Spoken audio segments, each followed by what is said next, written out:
Salut tout le monde. Alors on part pour une vidéo bonus. Ce que j'entends par vidéo bonus, attendez, j'ai une autre attelle encore. Donc j'enlève les élastiques parce qu'ils me gênent. Voilà. Alors ce que j'entends par vidéo bonus, c'est-à-dire petite vidéo qui va pas durer, je pense, plus de 7 minutes. Donc voilà. Alors là je me suis confectionné deux petites lances, mais vraiment petites, vous voyez, par rapport à ma main, hein. C'est pas très grand. Donc ce genre de lance, ce qui est pratique avec ça, c'est que ça peut se faire très rapidement. On trouve un grand bâton, on l'explose par terre. D'ailleurs c'est comme ça que je les ai fait. On éclate le bâton par terre, alors en le tenant au bout, à une des extrémités, et on l'éclate par terre. Donc le bâton va se fendre en deux et faire ce type de fissure. Et donc ça peut faire une belle petite lance. La pointe ne sera pas forcément aiguisée, mais bien lancée, ça pénètre facilement dans le corps d'un animal. Alors cette pointe là est relativement plate, mais celle-ci est remplie de petits pics. Attendez, on voit pas bien à cause du reflet de la lumière, voilà. Elle est remplie de petits pics qui rentrent vraiment facilement dans la peau, et après qui sont très durs à enlever. Et aussi ce type de lance, voilà, je disais qu'elles étaient intéressantes parce que c'est des lances qui peuvent se servir en combat rapproché. Ça peut servir pas mal pour attaquer n'importe quel type d'assaillant. Ça dépend aussi avec quelle arme il arrive. Comme je vous l'ai dit dans ma précédente vidéo pour comment se défendre, c'est quand même relativement difficile d'attaquer avec une arme qui se tient, enfin une arme on va dire qui ne tire pas, une arme blanche, voilà. C'est beaucoup plus difficile d'attaquer avec une arme blanche que quelqu'un qui a une arme à feu. Alors vous voyez, hein, toujours le même coup vers le bas. Bon là je suis à une main donc je peux pas vraiment le faire bien. Mais le coup, tac, on avance les jambes d'un seul coup, un peu comme un pas chassé mais en avant, et coup sec. Alors avec ce genre de bâton, vous voyez, comme il est d'un genre sur les côtés assez, comme il est coupé, ça le rend un peu aiguisé, ce qui fait que donc avec le bout, on peut taper relativement fort sur une petite zone. Alors sinon ça sert beaucoup en destock. Destock, c'est, pour ceux qui connaissent pas, c'est les coups, la pointe qui rentre dans le ventre. Mais aussi contre quelqu'un qui a une lame. Regardez, j'ai testé sa résistance. Vous voyez pas bien là. J'ai testé sa résistance aux lames. Il a quand même une très bonne résistance aux lames, ce bâton. Donc voilà.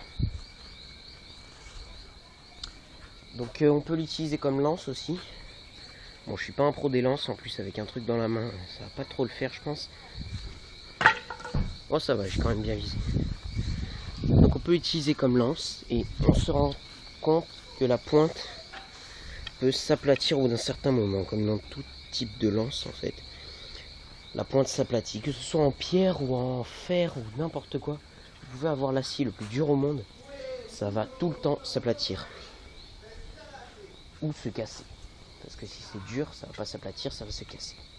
Donc voilà, pour chasser du gibier quand on n'a pas un arc et qu'on sait manier des lances, donc il faut vraiment un tir puissant et précis. Vous voyez, hein, avec un tir puissant et précis, on peut réussir à planter ce type de lance dans à peu près n'importe quoi. Donc il faudra que je la lave. Et puis vraiment en combat rapproché, c'est bien comme truc. Donc je vous ferai pas mal de petites vidéos comme ça de 5 à 7 minutes. Donc proposez-moi des thèmes, toujours pareil, j'aurai quelques idées au début mais après je vais tout oublier. Donc proposez-moi des thèmes, des choses à faire, des choses à vous montrer qui prendraient pas trop de temps. Comme par exemple, je sais pas moi... comment, j'ai vraiment aucune idée pour l'instant, j'ai pas d'idée, je sais pas, j'ai vraiment aucune idée. Alors voilà. Et puis sinon, je voulais vous montrer, chez le voisin, il y a un arbre. Il y a 2 arbres d'ailleurs qui sont très intéressants, c'est ces arbres-là. Alors ça s'appelle un arbre du voyageur. Vous voyez hein, les branches, là sont en éventail. C'est un peu comme une sorte de palmier, ça ressemble à un palmier mais en éventail. Alors pour ceux qui ne connaissent pas cet arbre, on l'appelle arbre du voyageur parce qu'il regorge d'eau dans ses branches. Donc on coupe une branche à la base, et il y a beaucoup d'eau qui va sortir. Et donc c'est très très intéressant pour toutes sortes de personnes assoiffées, on va dire. Les fruits aussi sont un très bon moyen de reprendre de l'eau si on n'en a pas. Il faut d'abord les trouver. Et un fruit pas trop sucré de préférence, sinon ça nous donnera plus soif qu'autre chose. Alors voilà, petite vidéo bonus. N'hésitez pas à... Je sais qu'au début personne va faire ça, mais vraiment si vous pouvez commenter ou si vous avez une idée d'un thème, vraiment s'il vous plaît, donnez-moi ce thème, ce serait vraiment génial. Donc voilà. Donc c'était une petite vidéo bonus pour vous montrer à peu près comment une petite lance peut servir. Vraiment une petite lance toute simple, on trouve une branche de bois, on l'explose et voilà. Ça fait 2 lances, ça peut servir pour se battre, si on n'a pas d'armes, pour se battre. Ou pour... Je vous montrerai avec quelqu'un qui tiendra la caméra les positions à prendre, parce que c'est vrai que vous voyez le bâton partir, mais vous voyez pas les positions que je prends. Enfin bref. Donc pour se battre, pour chasser du petit gibier quand on n'a pas encore fabriqué un arc, et ça je vous le montrerai dans une autre vidéo. Donc voilà. Allez, bye tout le monde, à la prochaine.